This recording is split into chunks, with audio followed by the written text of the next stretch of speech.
Hello, friends. Janice Mitchell, pelvic health physical therapist, and I'm so excited to have our guest instructor today, Dr. Tamara Rial. We are going to be talking about hypopressives and pelvic organ prolapse. She's also known as the hypopressive guru on Instagram. So, Dr. Rial, please give us a little bit about your background. And again, thank you so much for being here. We look forward to learning from you. Thank you very much, Janice. I'm very excited to be here. I'm my pelvic floor muscle ambassador, and I follow your work. And also I follow the Power Over Prolapse course. So for me, it's a pleasure to be able to present this session and to present the work. And especially today, we're going to talk about hypopressives. Some people say hypo what? So we're going to discover what hypopressives are. And yeah, so I think first I'm just going to dive in. I prepared some slides for you. So I hope you can all see my slides here, right? And well, yeah, so my name is Tamara Rial, and I'm as you can see here, my biography, I'm an exercise physiologist who specialized in mind body techniques, and in this realm of mind body techniques, I specialize in hypopressives. So my doctoral dissertation in 2013 was about hypopressives, and I think over that time, if now we still don't know very much about hypopressives, at that time it was hypo what? So I think it was one of the first studies we did on this, and since then I've just been running classes and mentoring other professionals around the world. And this led me to develop the program that is called low pressure fitness. Sometimes low pressure fitness can be like a synonym for hypopressives, because in reality, low pressure fitness is the same as hypopressive. Hypo refers to less, and pressure, the etymology refers to pressure. So it's a less pressure workout. That's why sometimes I call it the pressureless workout. And well, right now I work here in Philadelphia at the University of Pennsylvania, and I work at the School of Medicine conducting research. Unfortunately, it's not research related with pelvic floor, which is the topic I like. I'm working more on orthopedic surgery, but I still, in my free time, continue working and writing about hypopressives. So thank you all for being there. And well, as I said, I don't know if you were aware of low pressure fitness, but sometimes when we go online, we see videos of somebody sucking their abdomen in, and you can see like an observable waistline narrow, and we can think that it's an abdominal exercise only, but in reality, it's a series of exercises. We can call it like a workout, a program, composed of different exercises that are mainly breathing and postural. So remember these two words, breathing and postural. And throughout these exercises, what we achieve is at the same time a decrease of intra-abdominal pressure and also an activation of the deep muscles, those deep muscles that Janice talked about during the course of stability, those deep pelvic floor muscles, the deep abdominal and even respiratory muscles that are part of the canister, or our abdominal canister. So some of the objectives of trying to practice hypopressives can be beyond pelvic floor restoration. Maybe some people practice low pressure fitness because they want to train their posture through postural exercises, or maybe they want to increase their awareness throughout the breathing. And through training our posture and throughout training our breathing, normally what we achieve also is a greater awareness and greater training of our core area. And we know that the core and the pelvic floor are two synergistic areas of our canister. So we remember our balloon, we have like a balloon, in our abdomen. And underneath the abdomen, we have what? The pelvic floor. What muscle do we have above this canister? We have the diaphragm, the thoracic diaphragm. In the front, we have the abdominal muscles. The abdominal muscles are the rectus abdominis, the transverse, the obliques, the internal obliques. But in our back, behind the balloon, we have the lumbar muscle. So all this is a canister. And the idea on low pressure is that this canister, instead of increasing the pressure, we're going to develop some strategies in order to decrease pressure in that canister while training those muscles. So that's a little bit the idea behind it. As I said, we combine posture and breathing, and we have what is called low pressure fitness. And maybe the breathing can remind us of some breathing exercise that we practice in our yoga classes. Or some postures may also remind us, oh, I did this pose in my yoga class. Yes. So if we have some fitness background, maybe many of the poses, we are already familiar with them, right? So going back to this concept of pressure, where is pressure? Well, pressure happens, an increase, a decrease of pressure happens in this canister. So the pressure that is inside the balloon, that means inside our abdomen, is what we refer to as intra-abdominal pressure. What is underneath is normally what we refer to as pelvic pressure, because there's also a small canister that is underneath our abdominal wall, that is our pelvis. And inside our pelvis, we have those pelvic organs, right? Remember, we have the uterus, the bladder, the rectum. And when we increase or decrease or change pressure in that area, we can also call it pelvic pressure. But we also have other areas of pressure in our body, which is the thoracic cavity. So in the thoracic cavity, above our abdomen, we have our lungs, and our lungs can change pressure. Every time we breathe in and we breathe out, there's a change in pressure. I inhale, my thoracic pressure increases, and therefore pressure in the abdomen and as a consequence, pressure in the pelvis increases. And when we exhale, what happens? Thoracic pressure decreases, and also pressure in the abdomen and the pelvis. And this is the strategy that hypopressive uses in order to decrease or increase or change pressure in our body throughout the breathing. But we also know that it's not only the breathing, as we see in this image, it's also the posture. Because right now, imagine that we are all sitting very, very crunched and we're like laying on the sofa. What can happen is that pressure increases, right?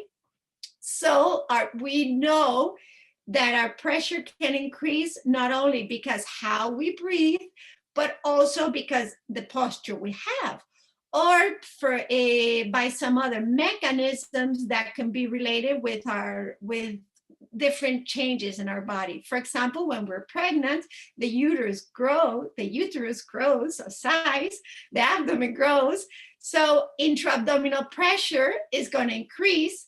And that's why sometimes in the cases of pelvic organ prolapse, we can develop some symptoms that are related with pressure management, like, for example, heaviness, or lumbar pain, and many others that Janice talked us so good about. So we're going to continue a little bit with the slides, because one important, very important muscle when we talk about the anatomy of hypopressives is the diaphragm. The diaphragm, as you see in the image, is like an umbrella, right? When we inhale, that umbrella opens, and when we exhale, the umbrella changes its position. So I brought here a little a little toy. I'm sure you know this toy, right? So this toy help us understand a little bit the motion of breathing and the motion of the diaphragm. So I like to think about when we breathe in, we open that umbrella and thoracic pressure increases. And at the same time, when we exhale, all the air comes out of the lungs, so pressure decreases. And so this is the normal motion of the breathing. And that's why breathing is so important in hypopressives and for pelvic organ prolapse management, because throughout the different phases of the breathing, we can increase, decrease, or even decrease more pressure. So that imagine that we have there a little parachute. So when we're doing hypopressives, what's happening is that we're opening the rib cage. And when we open that rib cage and we lift the diaphragm, we lift also everything that is connected underneath. So we see there a little individual that can be, for example, our bladder. Let's imagine that individual right there is the bladder. So whenever I breathe in and open my ribs, what is happening is that bladder and all that tissue that is fascially connected with the diaphragm, which is the parachute, also lifts and changes. So the idea of hypopressives is basically changing pressure throughout that management of the posture and especially of the diaphragm. So what happens is that we can achieve a release in the diaphragm. And when we talk about the release, we talk about a release in the tension of the connective tissue, because the diaphragm is a muscle, is a respiratory muscle, but at the same time, it's also a structure, an abdominal structure that has a lot of connective tissue. So that connective tissue is fascially or it's interrelated, like this little balloon here. We see that balloon, that's the canister we were talking about. And all that canister is surrounded by tissue, not only our skin, but our ligaments and all the fascia. So that fascia is like a web, a continual web of tissue that whenever we're moving our body, whenever we're breathing or doing exercise, that balloon or canister is adapting continually to the motion. So one fascinating thing that the diaphragm has is that when we move it throughout the breathing, and especially in hypopressive, during the exhalation and the rib cage expansion, what we do is stretch it. So you see how we change the balloon, and instead of looking like a more circumference, like a circle, it looks as if we stretched it a little bit. So that's what we're feeling when we're practicing hypopressives. As if we have a plunger and we want to get and we're like stuck in the bathroom.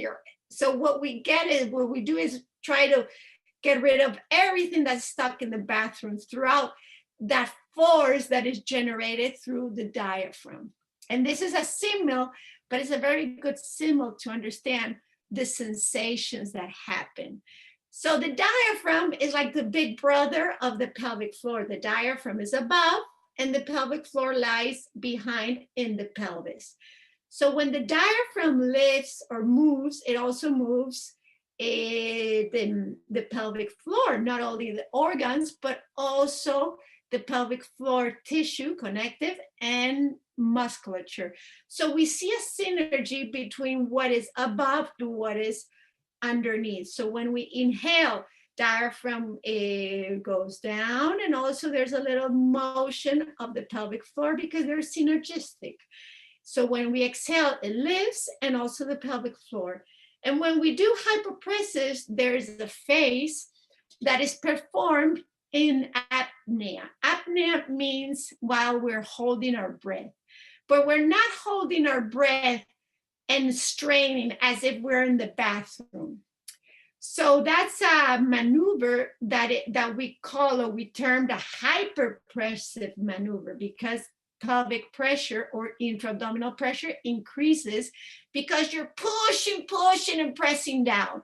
So imagine in this image the pelvic organs. If we go to the bathroom, we hold our breath, and with the diaphragm we strain. So what is happening is there's a little bit of strain over the whole abdominal viscera, but also the pelvic organs. And we term that, or coin that, increase of intra-abdominal pressure, or a hyperpressive maneuver. So hypopressives is the completely opposite spectrum, because although it is performed in apnea, or while you're holding your breath, instead of straining down, you strain up. So I don't know if this exists, but maybe a good word is we vacuum, or we suction. It's like a suction up. And throughout that suction up, what is happening is that we're stretching the connective tissue that is attached to all those pelvic organs, because those pelvic organs, they're very well surrounded by tissue that allows them to be in their position. So sometimes what happens in pelvic organ prolapse is that that positioning can change. So it can change, and maybe we find a bladder that is leaning towards a little bit the pubis forward, or we can find the organs leaning a little bit backwards. So with hypopressives, we create that suction, and that suction tries to mobilize, not tries, mobilize that connected tissue in the pelvis, and therefore provokes a release in that tissue. And this is important. This is an important word, and you saw it on the PowerPoint, the slides, release. I like that word. It's similar to stretch. So throughout the stretching and the mobilization of the connected tissue that surrounds the pelvis, we can achieve changes in our body. And the first one is that we're gonna manage our pressure differently, because meanwhile we're doing the exercise, pressure management changes. That means instead of increasing pressure, like in this image, we're gonna decrease it. And because of that stretch, what's gonna happen is the tissue is gonna be relaxed. So when you feel it, when you're relaxed, what happens with your body? We're like, you relax and you smile. That's a tip. When you take a photo, you just exhale, relax, and you look prettier. So that's a symbol for the pelvic floor. You relax the pelvic floor, and it's happier, because it doesn't have that tension, that pressure, and maybe the symptoms of, for example, heaviness, or those uncomfortable symptoms that we may have, as for example, pressure, when you feel heaviness in the pelvis. So throughout that release of connective tissue is stretching, and also throughout the management of our intra-abdominal pressure, we may feel that those symptoms decrease. And that's very important for prolapse management, to not feel those symptoms throughout the day. Yes. And we know that we all want, or the idea, we think about that idea of a functional pelvic floor. And when we talk about functionality in the pelvic floor, we talk about a pelvic floor that is synergistic with the core. So, and we have different tests that Janice taught us. Like, for example, we can do a test of a hyperpressure test, like, for example, coughing and feeling what happens in the pelvic floor. Does the pelvic floor musculature move, activate? Do I feel like when I cough or I do a movement, I feel like my abdominal muscles activate, they're connected? And that's a little bit the idea also behind low pressure, that when we're doing the exercises, we feel that movement and engagement, not only on the base of the pelvic floor, but also on the abdominal wall. So asking ourselves, is my pelvic floor or my core structure functional throughout our daily lives? And if it's not, throughout therapy and therapeutic exercises, we may find a helpful way to achieve or to increase that functionality. Yeah, because functionality is going to be related with less symptoms, a less symptomatic pelvic organ prolapse. And so this is a little summary of those little things that we talked about, the hyperpressive effect. There are many things that happen, but one of them, or maybe one little idea that you can, like a take-home measure, the idea is diaphragm elevates, right? Diaphragm elevates, and when that happens, our abdominal waist narrows. The abdominal waist narrows, and that equals abdominal muscle activation or engagement. And if our core muscles engage, also what we have seen is an engagement of the deep pelvic floor muscles because they're synergistic, right? They're that little balloon. And all this happens while decreasing pelvic pressure. And why is this important when there are cases of pelvic floor dysfunctions, and in the case of this course, of pelvic organ prolapse? Well, especially in the first rehabilitation phases, it's important to find a correct activation of those muscles. So we need to find a correct pelvic floor and core muscle engagement. And it's so important to use our muscles correctly. But maybe because an increase of pressure can increase those symptoms of pelvic heaviness, and those symptoms that we don't like feeling like the prolapse is bulging out.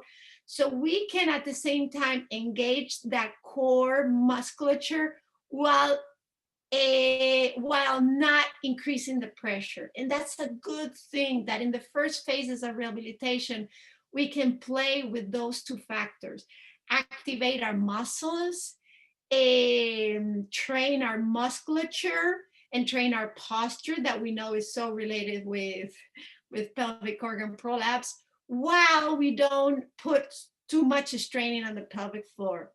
So over the months and over the sessions of pelvic therapy, what's going to happen is that we may see improvement in our overall muscle tone, muscle strength, and therefore maybe we can also progress in the intensity of our exercise.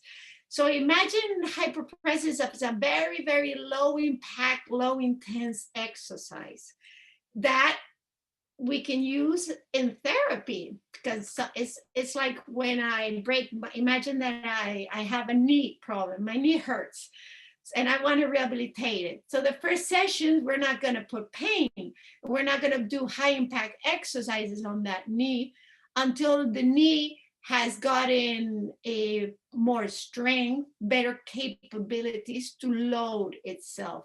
So that's a little bit the continuum of training with hypopressives. And after this theoretical background, we're going to talk about how to do them, because we see the ladies and we see on Instagram everybody doing low pressure or hypopressives, and wow, that's amazing. This individual, like in the photo, her belly bottom is like inwards, and I want to do this quickly. But as everything in life, we have to learn, and it's a process of learning and relearning and learning about our body. So there's little principles or postural principles that we're going to learn, and once we're good at them, we're going to add a new thing. So every day we add a new ingredient to the cake, and in this cake, the whole cake is called hypopressive or low pressure fitness training. And as you can see, we have a lot of little ingredients. The first one is a spinal elongation and neutral pelvis, which is also a very important training principle for what? for pelvic muscle training, because Janice taught us how to put proper positioning of our body and to breathe correctly while we're doing pelvic floor muscle training. You're not laying on the floor and relax. No, because if we don't have proper technique or proper postural alignment while we're doing the exercise, we're not going to achieve the greatest value of that exercise. So this is what happens also in low pressure. We begin with aligning our posture. When you align your posture, you're also aligning your diaphragm with your pelvic floor, and it allows it to engage much more that abdomen. So as you can see, we add little steps. But one of those steps, of course, and you're asking me, I know you're thinking, I want to learn the vacuum. I want to learn how to hold my breath. Okay. But before learning the vacuum, we have to learn the body. How is my body going to be while we breathe? But after we learn all that, here comes the vacuum. So the vacuum consists of several phases. Of course, we're going to breathe in. That's the inhalation phase. Then we're going to breathe out. That's the exhalation phase. Breathe in, breathe out. And then we have the vacuum phase. Vacuum is done with apnea. You can see here, there's air in my lungs. Here, I have no air in my lungs. Well, maybe a little bit, but not as much. So we don't have much air in our lungs, and that's gonna allow us to hold our breath and to lift the diaphragm. You see how it raises up, up, up, up, up? And how can I raise my diaphragm? That's a good question. You can raise it by engaging your thoracic muscles. Did you know that our thorax has tons of muscle, little muscles in between our ribs, little muscles in our back? And I'm sure many of us have felt in the area where sometimes we have our bra, or maybe where we have our t-shirt in our shoulders, how sometimes this hurts. Those are the back muscles, but those are also thoracic muscles. So we're trying to engage those muscles in order to be active. So what a thing to work our breathing muscles, our thoracic musculature, in order to also achieve core and pelvic engagement. And that is done without breathing. So I think if we're going to have time, we're going to practice this. How do you think about practicing this? One secret about the vacuum is this one that I'm showing you in this picture. In picture A, it looks like, wow, this individual looks like it's doing hypopressive. But if we look at picture B, what is happening? It seems like there's a little bit more or a bigger expansion. We see that the belly button raised a little bit higher and maybe deeper. This is very visual. So the idea is that we have to exhale before we hold our breath, because if we don't exhale, we're going to have a lot of air in our lungs, and that's not going to allow us to take our belly button inside. So that's a big secret about hypopressive. So we have to learn how to exhale, let everything go out, like relax. You remember this thing of relax, let all that air go out. And once we exhale, then we can lift a little bit more the diaphragm. And also, why do we do hypopressives after exhalation and not while we are inhaling? Because the exhalation phase is a very important phase in which our diaphragm raises up, and also when we have observed that the pelvic floor musculature activates a little bit more. So we really want that musculature to be engaged, right? We exhale, and we see how the belly button goes inward and how the pelvic floor connects a little bit more. So let's take advantage of that connection and let's make it a little bit more. How? By exhaling, holding a little bit of breath, and opening ribs. So this is not an apnea competition. This is not a diving competition. People think that they have to hold their breath and dive in a submarine for 5 minutes and we're going to be champions of breath holding. There's no championship here because it's only 3-6 seconds. And that is nothing. 3 seconds is almost, when you breathe in and you breathe out, there's always like a little second in between. So it's like, it's as if you're expanding a little bit the face in between the inhalation and the exhalation. And one important thing to remember is our postural alignment and to grow. Because as we can see in the balloon in this skeleton, if pressure decrease, if we have a slouch posture, or even sometimes it happens, especially with age and osteoporosis, we begin to see that our spine narrows because the density of the bone gets lower, and therefore the space in between our spine decreases, and also abdominal pressure can increase. So throughout low pressure, we always keep this imaginary of growing, growing, growing. And you can do it while you're sitting. You can imagine how you have somebody that is trying to lift your head from the top of the ceiling, or you want to reach with your head to the top of the ceiling. And when you do that, you're lengthening the space in between your lumbar vertebrae. Well, all of them. And you're growing. And when you grow, you also help that increase your awareness, but also you help that abdominal and pelvic synergy to be a little bit more active. So that's the idea.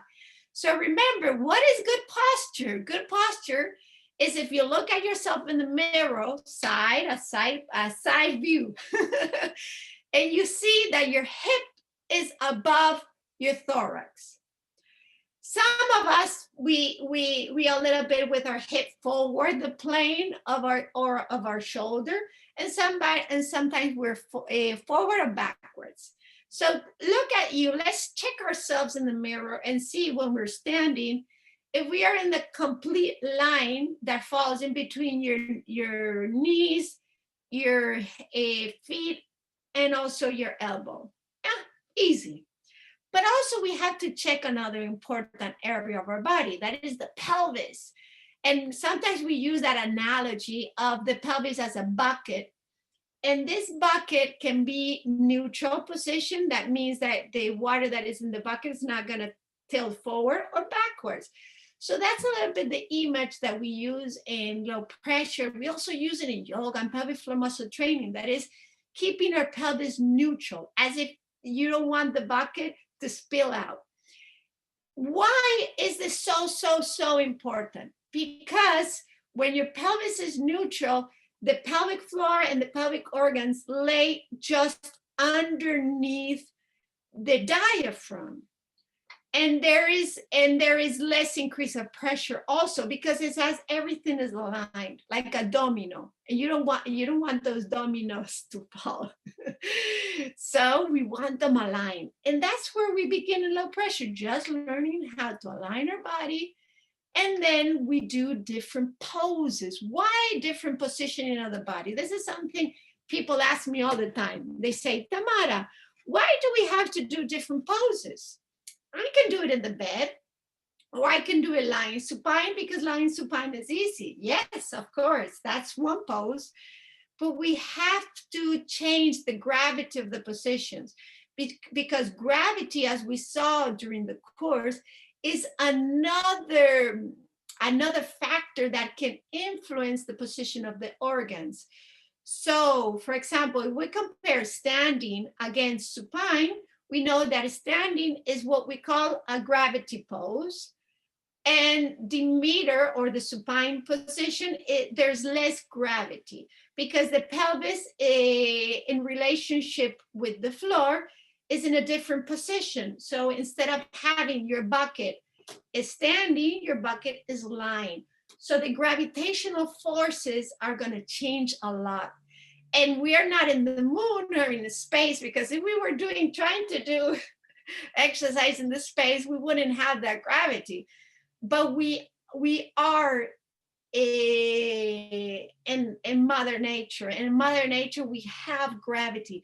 So we can choose that gravity, or we can think about it to choose what kind of exercises we want. So maybe we can choose an exercise in which, for example, in all fours, that pose of all fours, we call it Maya.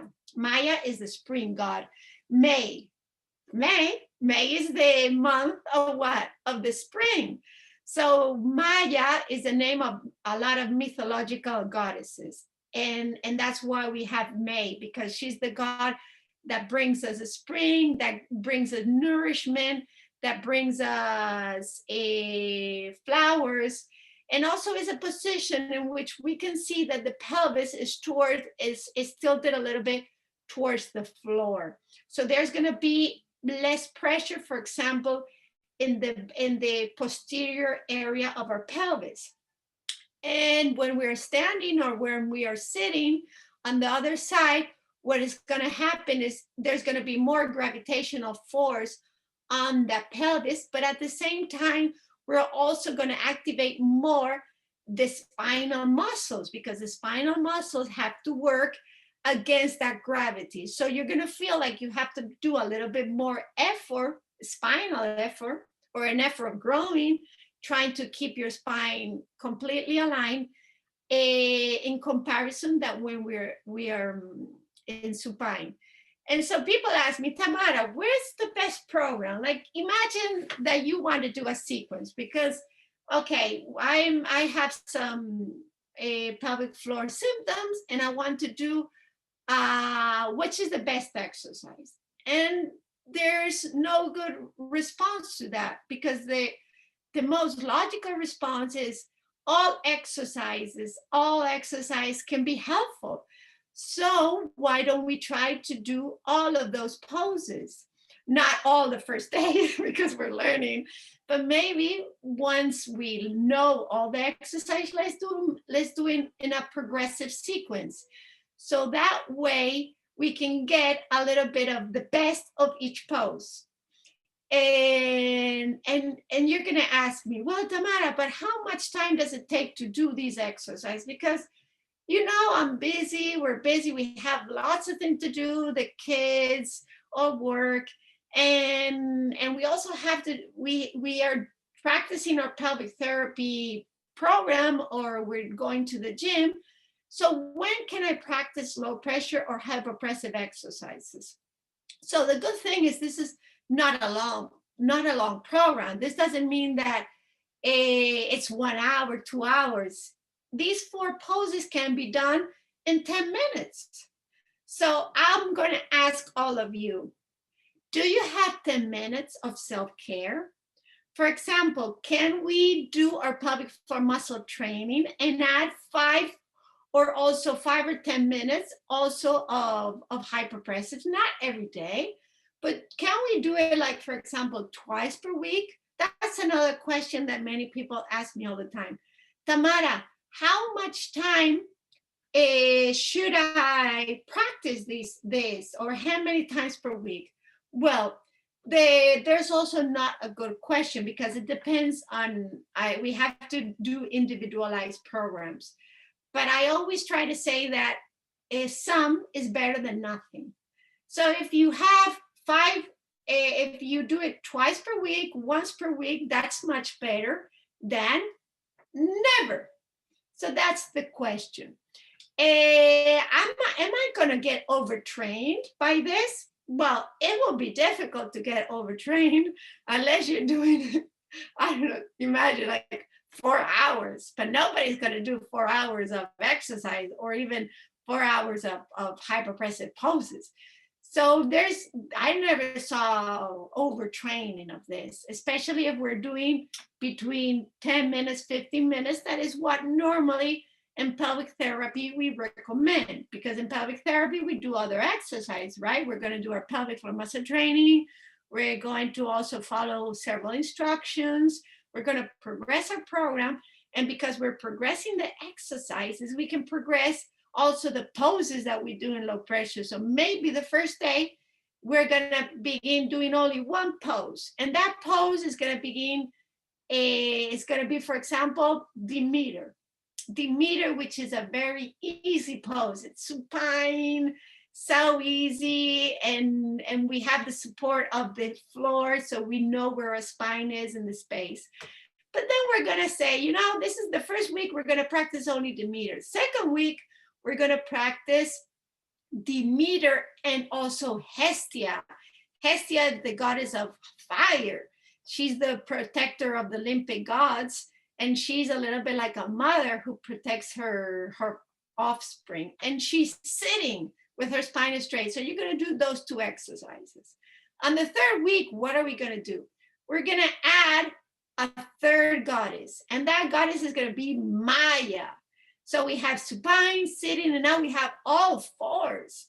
And lastly, we're going to add standing position, standing like a queen, like a god, facing forward and growing and showing who you are. Now we have to empower ourselves with also what I call power poses. And Venus is a power pose because you're standing, facing forward, you're communicating, you're elongating your body, and you feel empowered. And that's a little bit the idea of how we progress the exercises until you have a little small sequence and flow, because this workshop is only 1 hour. I know we don't have much time, but we can at least have time to see the 4 basic poses that are the most important, because they're the base to building other ones. So how each pose has different alignment cues, meaning that when we're practicing the exercise, we're remembering to grow through the crown, to have our chest is open and wide, avoiding slouching our shoulders. We remember to stand with the toes distributed, the weight of the body is distributed equally. And maybe right now you're doing this. We can all do this, meaning that if you want, now that you're home, instead of be sitting, let's practice this. So we can practice this throughout the cueing that I'm going to give you. And we can see the image, because the image is going to give us, you can remember everything that the image is telling you. So you're standing, right?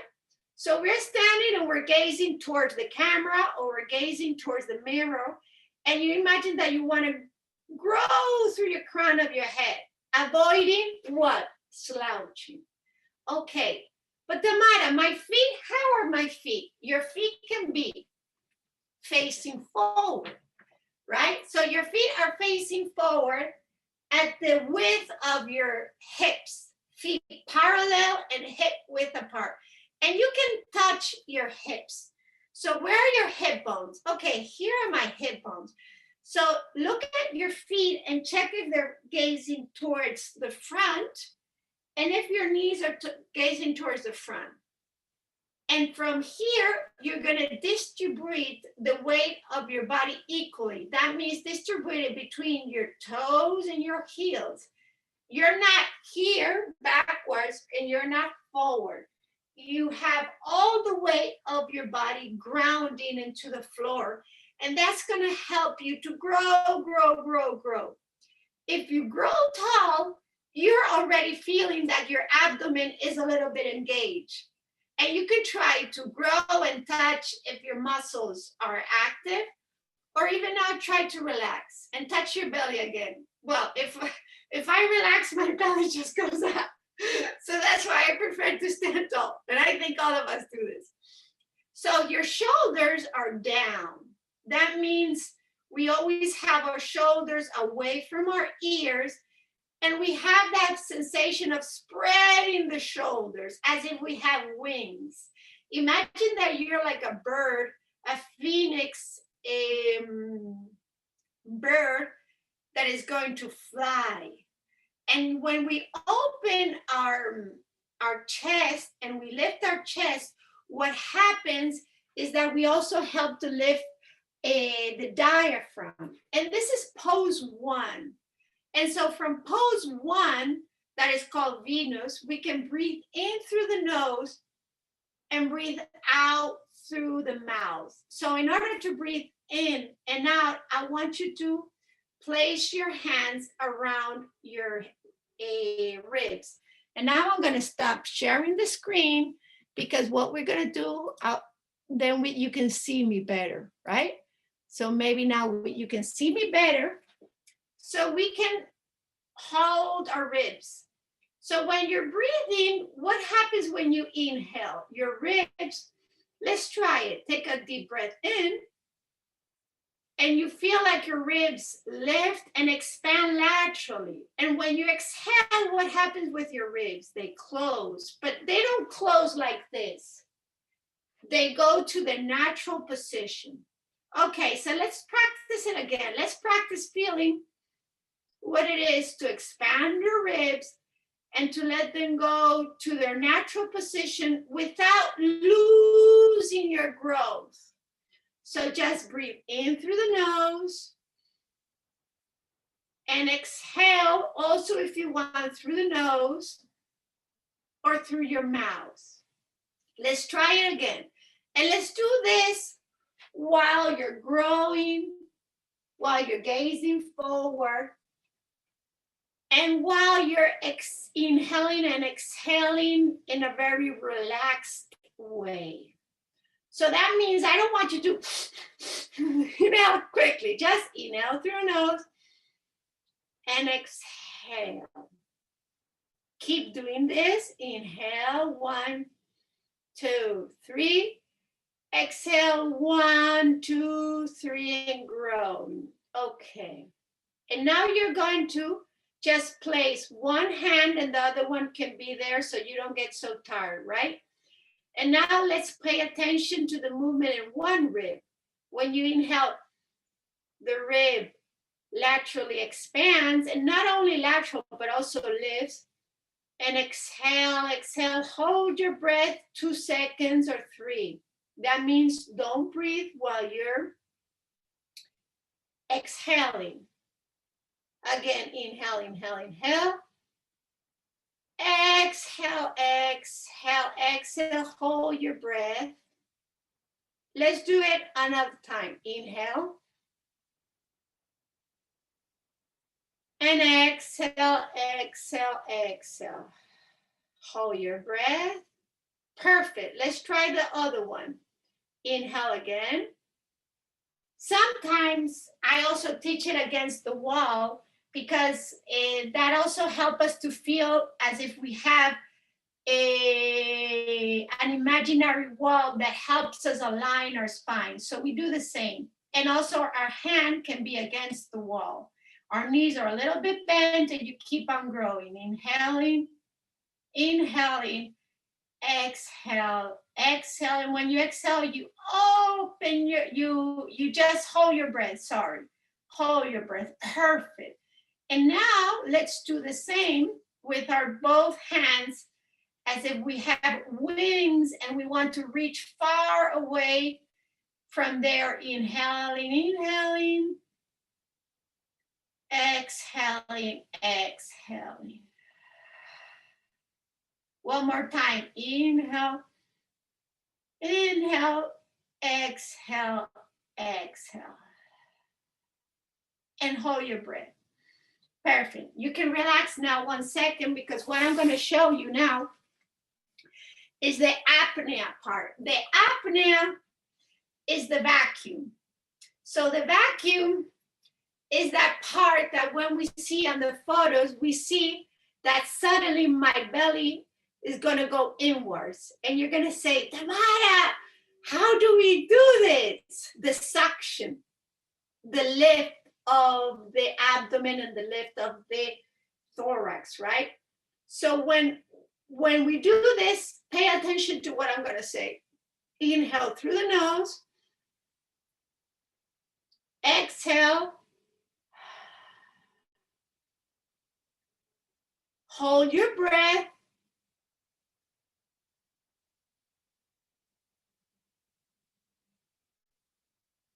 And lift or open your rib cage. Okay, I'm going to do it one more time. I'm going to just demonstrate, but for purposes of demonstrating the camera, and I'm going to do it lateral so you can see what happens in my ribs. I think here you can see my ribs better, right? So inhale. Exhale slowly. Hold your breath.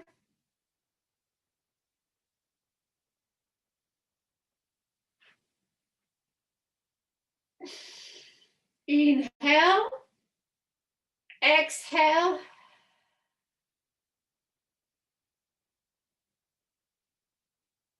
And vacuum. And you're going to tell me, Tamara, I cannot do this. Yes, because we have to practice it several times. But one thing, when you exhale, when we try this, and now you can try it all, I want you to avoid this. Sometimes we have a balloon and we exhale, exhale, exhale, and we try to take all our air out. So if you're exhaling and I see you do this, what happened? We lost the posture, right? So remember, inhale and exhale softly without closing your ribs. Because if I close my ribs, then it's going to be very difficult to open them. And what do we want to do? We want to open them. So that's why it's better to just exhale and try to relax the abdomen and then open ribs. So if this is very difficult in standing, because that's the last pose, why don't we do it on the floor? So maybe you can find a towel or you can find a mat, and we're all going to go into the floor, supine. Let's see how this looks. Okay, so you're going to go into the floor. That's it. Very good. I'm going to try to put the chair. Okay.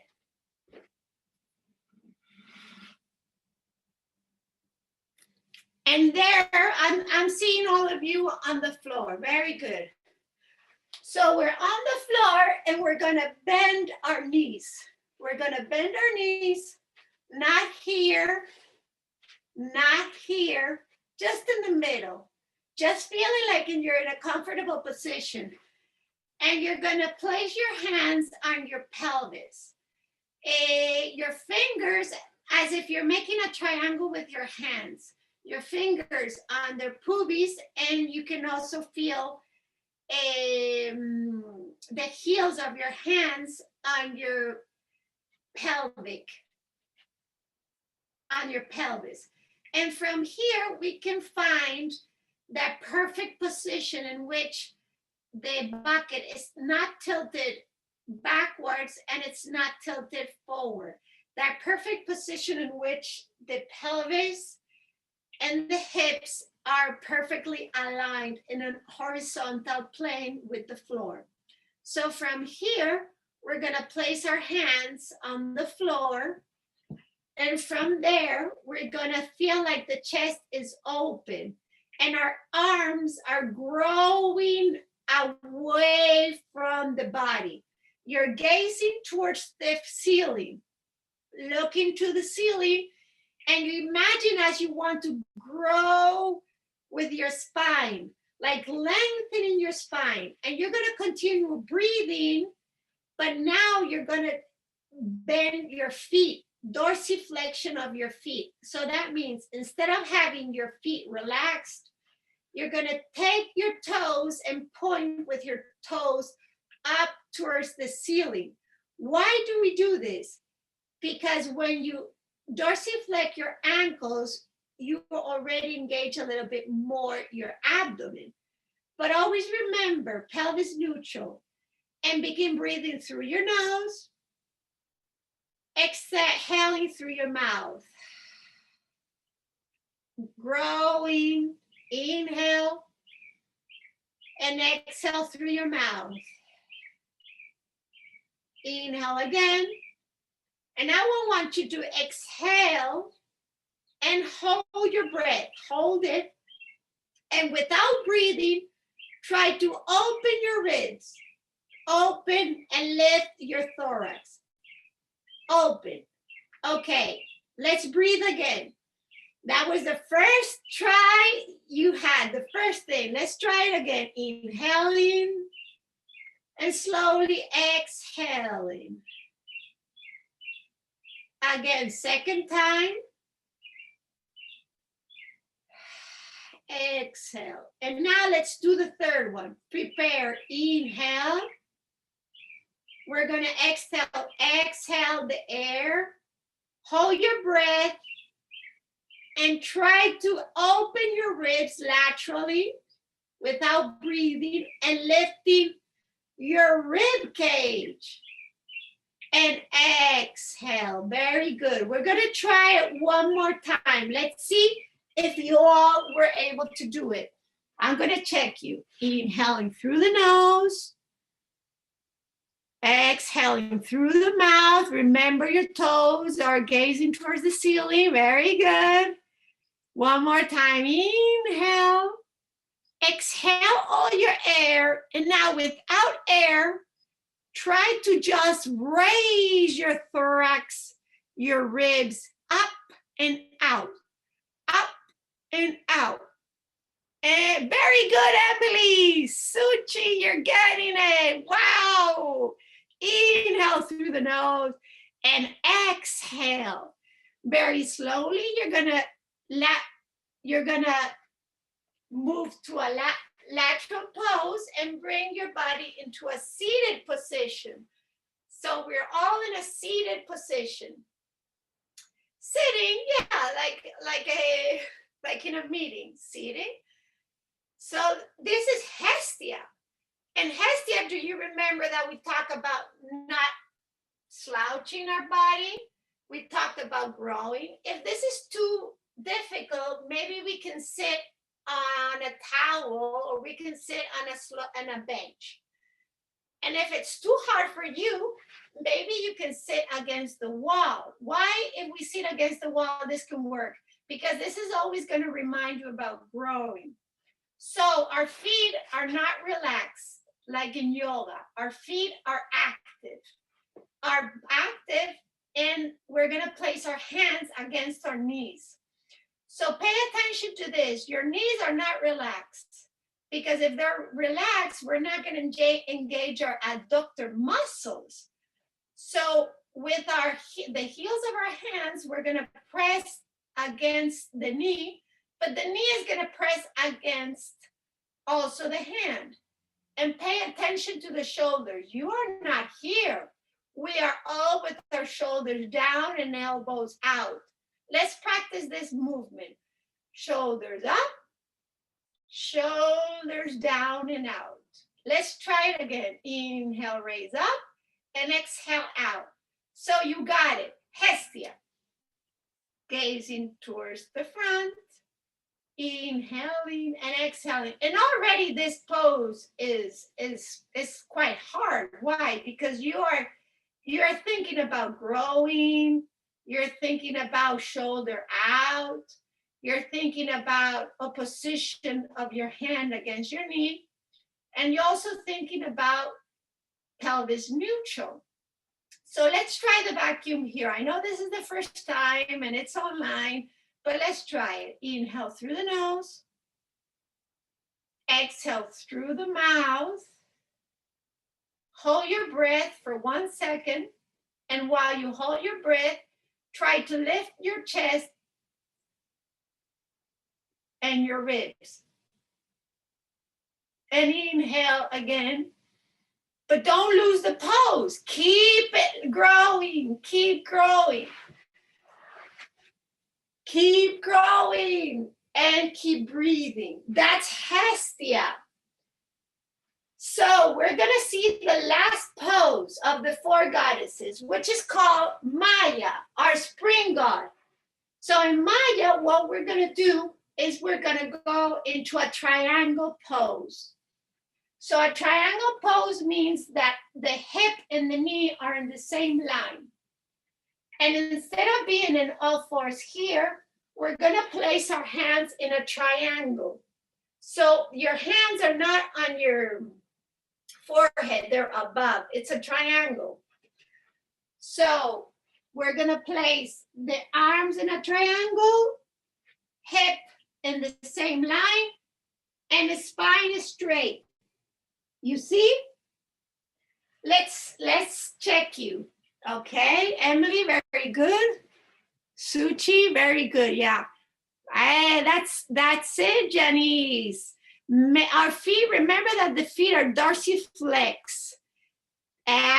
Much better. And your elbows are like pressing against the floor wide, as if you have a perfect triangle. Perfect triangle. From there, what we're gonna feel is also less pressure on our pelvis because everything is like down gravity against the floor. But feel that your elbows are always engaged against the floor. And from there, just breathe in and breathe out. Breathe in, breathe out. Last time, breathe in. And now exhale, exhale, exhale. Hold your breath for 1 second. Keep holding your breath and open ribs. Or if opening ribs is too hard, just keep breathing in the pose. Second time, breathe in, breathe out. Third time, breathe in, press with your hands against the floor, hold your breath, and now try to open a little bit your ribs, expand your ribs laterally, and inhale and relax. Very good. I saw you with a very good posture. Well, for your first time, I'm assuming it's your first time. Maybe it's not. Well, I see we have also here with us Estrella. Estrella is a pelvic floor ambassador, and she's also a wonderful pelvic floor therapist, just like Janice. She is located in Mexico. So she's also a pelvic therapist, as I said, but also a hypopressive and low pressure fitness teacher. So she also is teaching online. So like all of us is struggling to do exercise online. But if you want, you can also join us, Estrella. What we did right now, and I'm just going to go through a summary of the poses we did, so we can just memorize the position, because the position is very important, as I said. And what we did now is a very quick program that normally, when you're learning it, you learn it in a longer session and you learn 1 pose per class. And today we learned 4, and we learned the vacuum, which I always recommend if you have a little trouble doing the vacuum because you feel like you don't know how to open ribs, is because we need to work maybe with somebody who's going to teach us how to really open those ribs.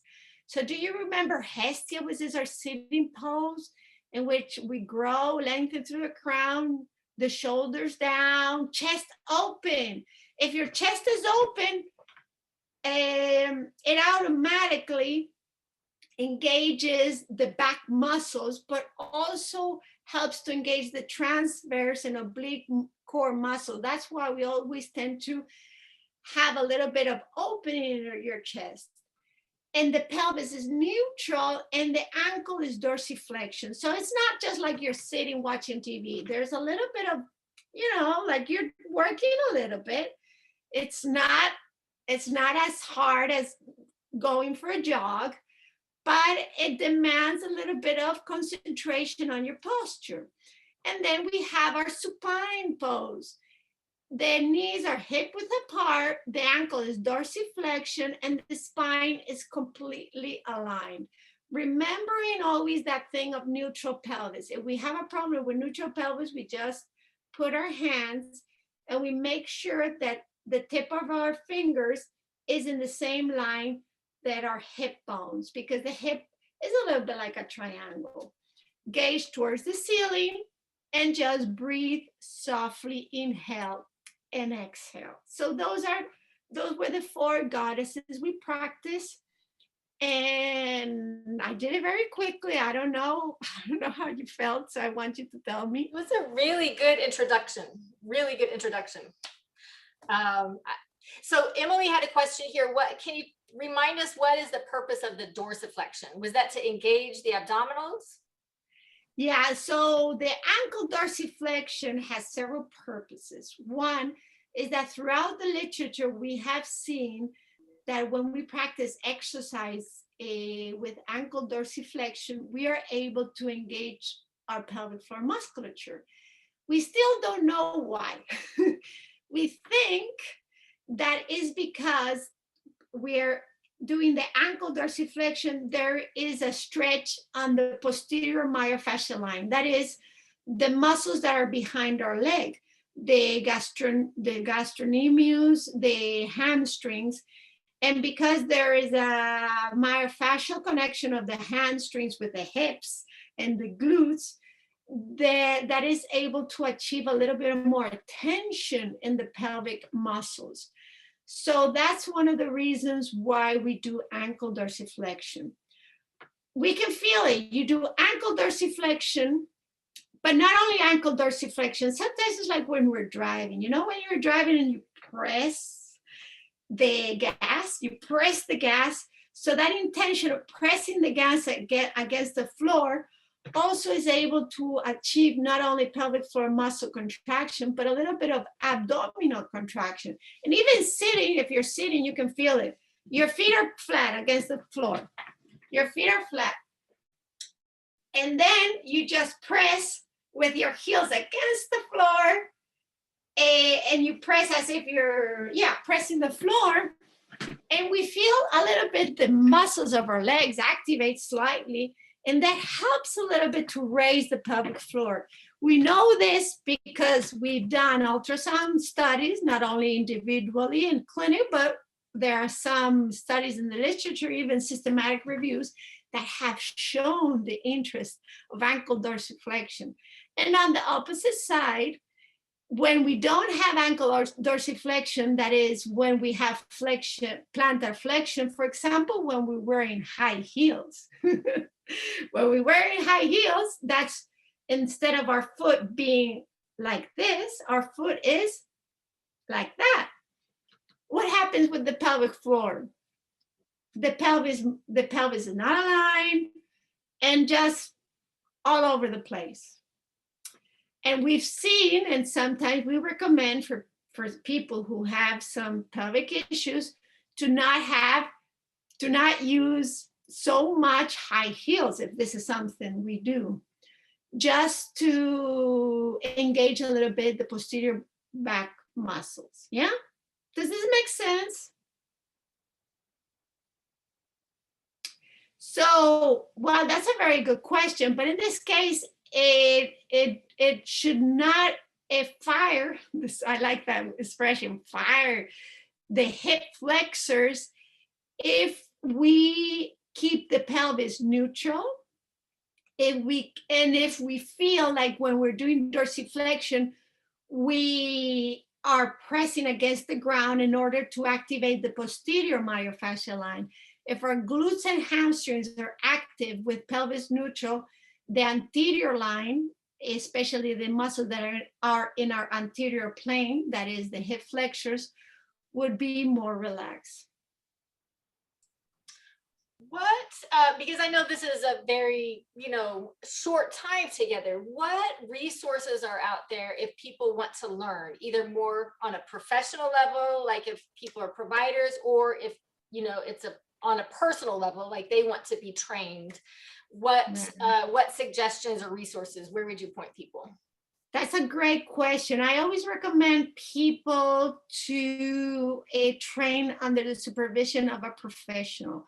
And especially when we use hypopressives as a therapeutic exercise, meaning that we have maybe lumbar pain, we have pelvic organ prolapse, because the program is going to be individualized and tailored throughout the supervision of a professional.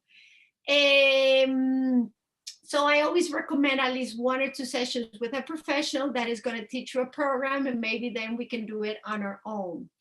And also because hypopressives, not all hypopressives, but when we're doing the vacuum, there could be some contraindications. So a healthcare provider or a professional will say, for example, I see that your blood pressure is very high, for example, or hypertension. So maybe we're not going to hold our breath and we're only going to do the poses. You see, so maybe my best answer is to train with a professional. How can we find a professional? Well, on the handout, I have a website, Low Pressure Fitness. It's a website that is in Spanish, but we have a directory of people who are trained. So it's like a map, and you go to the map and you choose your city. You say, let's see if there's somebody in Washington, D.C. And maybe there's nobody in Washington, but there's somebody near.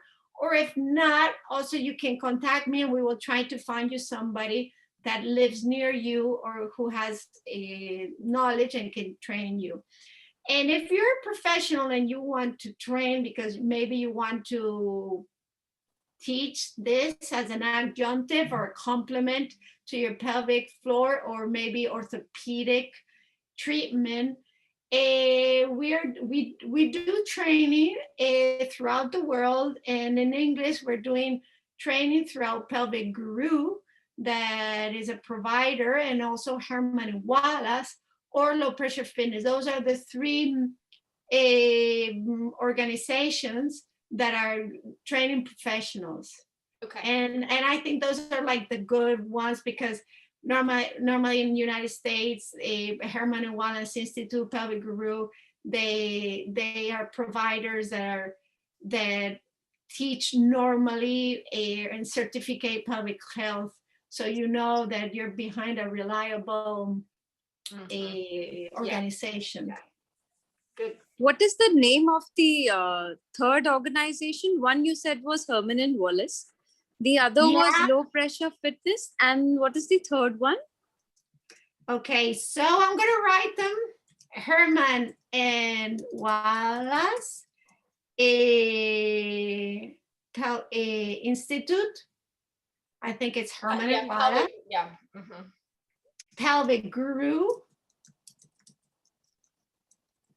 And Low Pressure Fitness. Those are the 3 providers for professionals. And even and also you can ask them, because the 3 websites have professionals where you can just ask where is a provider, and they normally send you to a pelvic providers.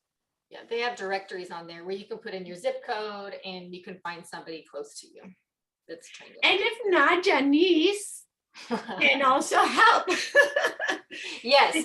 Well, at mypfm.com, we have links to those. So we have links to Herman and Wallace directory. We have links to the Pelvic Guru. We also have links to the APTA and a couple others. others. So amazing information. You know, I know that this is a rapidly growing area, especially globally, but you know, in the last year or two, we've been seeing a lot more in the US too. So I really, really appreciate your time and all the research that you put into this, and you know, your enthusiasm and passion for helping people. So, you know, I think it's exciting. So do you guys, Emily or Suchi, do you have any questions before we close for today?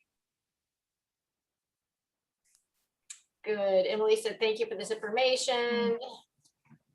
Same. I'm very thankful to both of you, Janice and Tamara, because here in India, I think we are still in a beginning phase. People, including the professionals, don't have vast knowledge about pelvic floor disorders and how to manage them. So I think it's the access to information is very difficult. So thank you to my PFM to make this accessible through internet.